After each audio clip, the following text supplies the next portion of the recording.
Hey, it's Rob, BS old school YouTube guy. Hey, I'm going to do a video today and I'm going to go over my 1952 Schwinn Hornet. I'll give you a little backstory about this Hornet and I'll point some things out about the bicycle and I'll give you a walkthrough on it and what I'm planning to do with it, so I'll be right back. Hey, I'm back. Here it is, the 1952, and what I believe it to be is a Schwinn Hornet. This bike was manufactured for the BF Goodrich Tire Company. You'll see it on the head badge right there. It's BF Goodrich by Schwinn built. So apparently back in the day, Schwinn used to build bicycles for tire stores and they would display these bikes as marketing pieces, I guess, in their showrooms. So they would make their stamp, put their stamp on it. I've seen a couple bikes that have a Firestone head badge on it. I'm not sure if those were Schwinn's or not, but I've actually seen them in one of my local tire stores here. So it's interesting that they were building bikes for some of these tire companies. So this is a 26-inch straight bar, as you'll see right here. This bike, from what I know, is 100%, well, almost 100% original. I had some pedals that were on here that had reflectors, which I'm thinking for 1952, they weren't putting reflectors on the pedals. So I took those pedals off. I took these off of a 1966 Schwinn Twin, and they have the, I don't know if you can see that on the end, but it's got the Schwinn logo on the end of it. So I know that they're legitimate Schwinn pedals. So I switched those out, put them on the bike. So I bought this bike for $150. It was a smoking deal. When I bought it, I was able to pump the tires up and ride it, but the tires were extremely bad. So I replaced them with some new tires that almost match the existing tires that were on there, with tread pattern and size exactly the same. So it's pretty true to how the bike was originally built. So that's all that I've changed on this so far. And I'm going to be changing the saddle right here. I put one of the B17 on another bike build of mine, and so I got another one, and I believe they call this the B17 Flyer. And it has the shocks on here, little springs back there. It's got the copper rivets, so we're going to switch that out eventually here. I'm waiting for the seat bracket to come, and that should be pretty slick. So back to my story.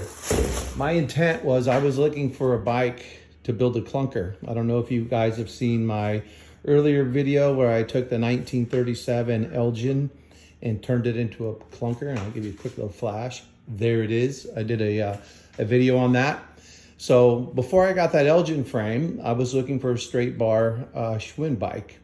And so I found this on, I think it was, I don't know, Facebook Marketplace or something, for 150 bucks. So I thought that was a smoking deal. So I saw people that were selling just the frames anywhere from $150 to $350.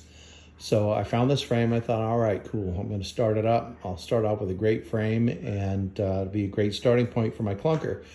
So I get this bike and I look at it and I'm thinking, man, this thing's in pretty good shape. You know, it's a little rusty. So I didn't have the heart to tear this thing apart and turn it into a clunker. So that's how I got into the 37 Elgin.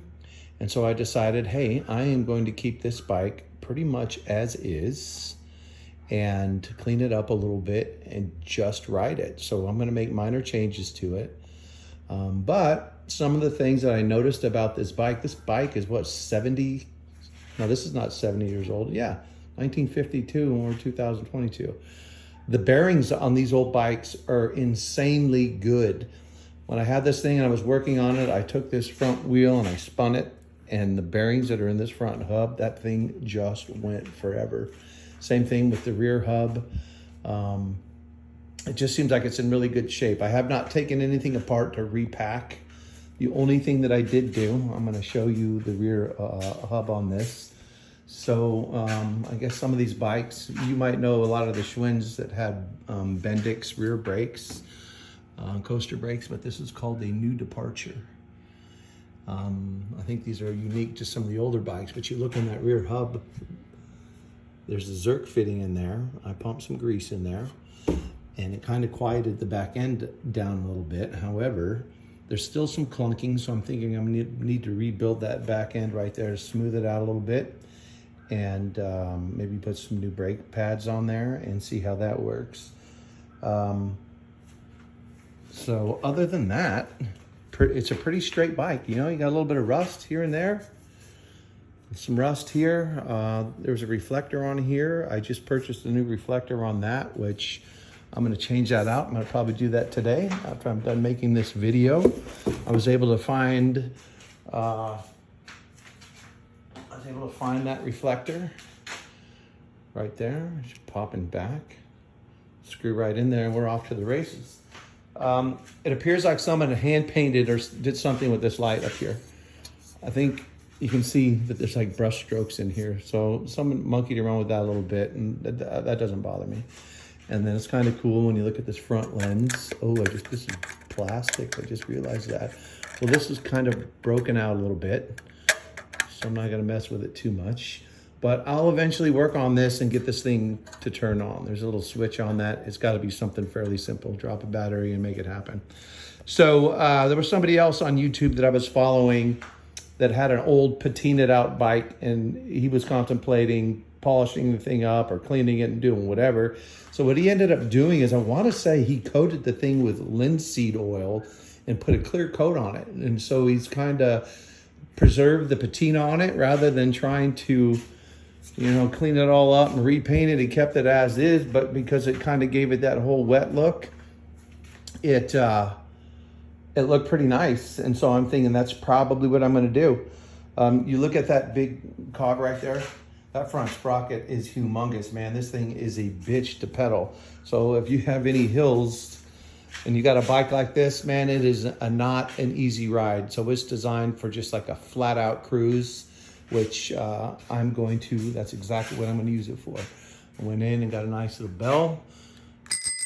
That's working good. I'm going to change out the grips. These are the original grips, and you can see on the ends that these things have broken through. I might be able to find some OG original grips. If not, I know they make some the knockoff versions of it. This one's not too bad, but I think they need to get changed out.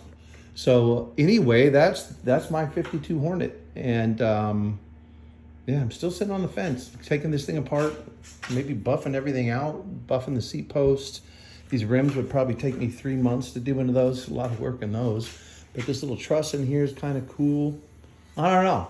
Tell me what you think. Do I leave it as it is, or do we clean it up and do a full-on refurbishment? Leave some comments, like and subscribe. And if you have any questions about this bike, feel free to drop a note below and I'll answer it. Take care, guys.